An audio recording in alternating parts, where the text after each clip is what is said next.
talked about how you're enjoying. Well, you said PbtA, which I want to investigate as a term, like Hmm. what you mean by it. Um, Hmm. but I had to kind of do a little surgery on what you wrote Hmm. to fill in connectors or something because on you were saying, okay, I'm liking these PbtA games, but that's funny. Hmm. Why don't I like games like Fiasco? And then another question is if what is the difference? What am I not? What am I contrasting PbtA with that I'm preferring it? Right? What is there something about Warhammer or whatever that I'm not liking?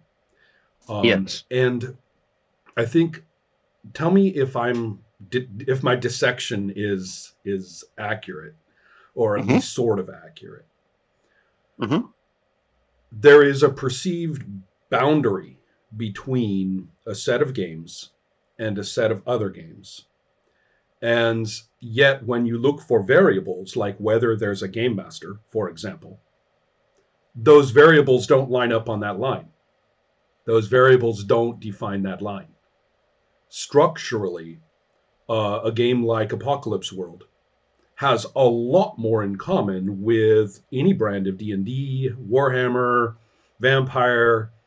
Structurally, it has a lot more in common with those, at least for certain variables, than it has with games like Fiasco. Hmm. And yet, somehow, we're supposed to say that Apocalypse World, Dungeon World, Monster Hearts, etc., are in the same box with Fiasco, somehow. Uh, at least that's what I think. That's what narrativism means to me. I'm not sure if I should use this term, but that's how it is back in my brain. That's At how that, I think about it. right? Okay, into those two categories, is that right? With that boundary of some Yeah, kind, but even though we can't say right now what that boundary is. uh, yeah. That's how I pack it. That Apocalypse World and Vampire aren't. Yes, they are similar. You roll dice. You have some sort of stats. Uh, Uh, yeah, I definitely, I definitely leave for now. Don't think where the GM falls on this boundary because I think it's completely different access that game has the game master or doesn't, I which completely is agree. also so interesting on its own. Yes. There are uh, there are a couple of problems with the discussion of any of my ideas from 20 to 25 years ago Mm-hmm. in terms of how they were put in a suitcase and opened somewhere else. And I'm not sure why or how it is so consistently bad. Um, and I am sure a sociologist might be able to say. But But what do you but mean what I bad? what In I what mean way? is specifically that when people were looking at various concepts or terms that I was using, they swiftly identified them with specific techniques of play. The way particular dice were rolled or not rolled, or whether you talked instead of using dice, whether there's a game master. Um, and they claimed this was a different way to play in terms of actual instrument mechanics, right? These mechanics things. And I kept saying things like system does matter. So they're kind of creating a hybrid idea here. And Mm-hmm. so when somebody they say, hey, look, this is, an indie game, perhaps they use that term. Mm-hmm. Um, they the person they're talking to pretty reasonably assumes that it must be some other kind of dice, some other kind of cards, some other kind of arrangement. And this created kind of a perfect storm of misunderstandings that I see in the Italian community, the Polish community, the Scandinavian community, the German Mm-hmm. community, um, that then they look at the games and they say, but this game Sorcerer has a game master and you're rolling dice to resolve things. And this game, I mean, what is that? And it's Mm-hmm. it's not different at all. Or they might say, or they might have been told, listen, because we talk instead of rolling dice, that's narrating, right? It's talking, that's narration. So it's a narrative game if we are talking instead of rolling dice, and therefore narrate, right? Actually, just to speak or describe what's happening. Narrative, well, I guess that must mean sort of the noun. Narrativism must be an ideology that says that's better. Mhm. Do you see the logic? That's very easy to adopt from the listener, Yes. and it's And that's what I mean is and it, bad, right? yes, and if we add to it that we people like to categorize stuff, and you gave us three categories, Oh, I so we I'm can very so we happy can with categorize stuff. I'm very happy with my categories of different kinds. Although Hmm. the ones you're referring to are 25 years old. Yes. But then and you asked me, a little bit about how am I looking at it now. Hmm. But the first thing to get across is that there's another variable that gets thrown in that I already referred to. Hmm. Indie was short for independent, which means creator owned, and is Hmm. completely without reference to the content of any game system. Completely. Yeah. And so the idea somebody says this is an indie game, and somebody immediately starts looking for its unique structural properties, to that must be indie, right? Yeah. This was not helped by the website Story Games, which did latch onto a specific, way to play in structural terms and called it a story Hmm. game, which had nothing to do with me. Yeah. So Unfortunately, I think Story Games is now closed. At yes, least it the did. forum, I think. It did. Yeah. Yeah. Well, you may say that, but I personally think it was a pest hole. I think socially Okay. I think socially it was status anxious and manipulative, and I Okay. also think that design wise it forced people into a very tiny design space in order to Okay. be included. And so there are some games that are say story games on the outside on the cover that are very good, but there's an Hmm. enormous number of them which I think are extraordinarily bad games, very badly made. Yes, So even in what I like in Powered by the Apocalypse design trend, there are games that are oh, good. There are games that are trash. I completely So, agree. Yeah, I completely agree. So it is worth now looking for the other. Obviously, there are other variables at work here, right? mhm. Obviously, there are some other variables that is being missed in all of this happy subcultural identity, you know, argumentation. Mhm.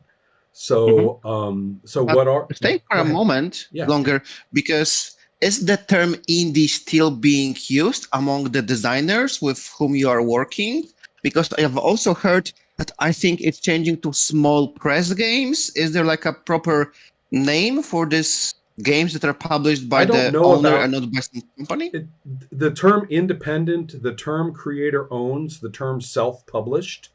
Small press is typical, is dangerous though, because you can have you have two situations that make it quite dangerous. If you have Hmm.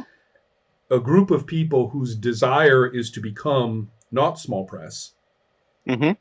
and this is just their step up to doing it, The then sort of like Magpie maybe, because right. I don't think they are like big publisher. Well, a good example that it just comes back to exactly what I asked people in the year 2000. I investigated two companies when we were setting up the forge. I Hmm. investigated two companies uh, to ask how they did their work. Hmm. One of them was at the time called Isaris Incorporated, and it was Greg Stafford with his property over Glorantha at the time. Hmm. And they had published a game, Hero Wars, designed mechanically by Robin Laws and was developed by Stafford. And Hmm. I said, what is this game? Is it your game that you have designed? Robin helped and you worked it out with Robin, and this is basically your thing that you are publishing. Or is Robin just the first of an enormous staff that's going to be brought in as designer, editor, coffee person, Hmm. delivery manager, right? I mean, Mm-hmm. how is this going to be? And Greg explained the situation. I said, okay, you're an independent company. Not just that it's one person. That's not really the cutoff. The point is whether this is, does the owner of the game have, creator of the game, the driving force of the game, do they have executive power over the game? Do they have to Mm-hmm. answer to someone else? And I have been in a room with a famous designer in his living room when he is talking to his publisher and he's begging the publisher, can't we get out? I want to do this other supplement. And the publisher saying, no, we need to move more core books before we can publish the supplement. And, Mm-hmm. and basically he couldn't do anything. He had no executive power over his own Mm-hmm. game, even though he and that publisher would turn around and tell me, oh, yes, he's just helping me. The publisher is just doing all the boring things. But no, I Mm-hmm. watched this conversation and saw how subordinated he was. So that's what I'm looking Interesting. for. I'm looking for executive power over the created material. Are Mm-hmm. you the person who does this? And is it effectively, are you the driving force here? And or a small group, Interesting. if that's a small group of people, that's fine.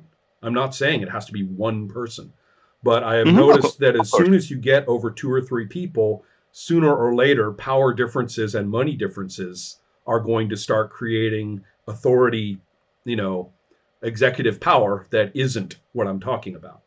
Mm-hmm. So that's what I mean. I didn't talk to Steve Jackson personally. I Mm-hmm. talked to people who worked with him all the time, writers, editors. Mm-hmm. And by this definition, Steve Jackson Games had effectively become an encyclopedia service.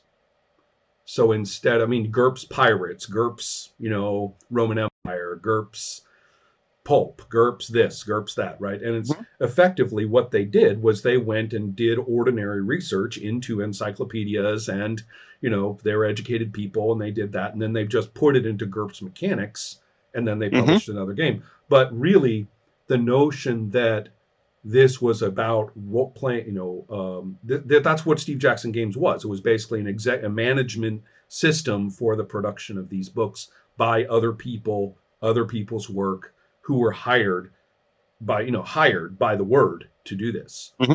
That's not an independent company, game company. Okay. So So the term indie, as for independent, still is used in the I have no by the idea how designer. other people are using it. Mm-hmm. Within 5 minutes, 5 minutes, and I was not the person that I founded the original Forge with, Ed Healy, Mm-hmm. Hephaestus Forge. He chose the URL indierpgs.com, Okay. and Interesting. it meant nothing to me. It said indie, independent. Okay. Remember, my background here was much more from comics, and Mm-hmm. independent in comics very much means creator owned, and that's all I cared about. It. So, but I in I five get it. minutes, 5 minutes after that URL went online, instantly it was interpreted as hip, new, different, quirky, basically exactly what happened with music and with film. I mean, as soon as someone said independent film and marketed it, it stopped being about people like John Sayles, Atamagoyan, um, hundreds of others, people who actually Mm-hmm. made independent films. And it stopped being about them and it started being about Quentin Tarantino suddenly. All of a sudden, those are indie films. What the hell is that? Right? I mean, what Yeah. is that? So so now, I mean, somebody says the new indie film, and all it means is that it conforms to a particular set of tropes. Mm-hmm. So, and like I said, how long did it take for that to happen? 5 minutes. Interesting. So basically, I've been fighting it ever since. I mean, 20 years ago, I was routinely saying, I'd like to remind everybody that here at the Forge, by independent, we mean this and that. But it didn't, it had no penetration. That cultural response to the word is so strong. There's nothing you can do about it. I don't know what people say now. I don't really care. The phenomenon is the same.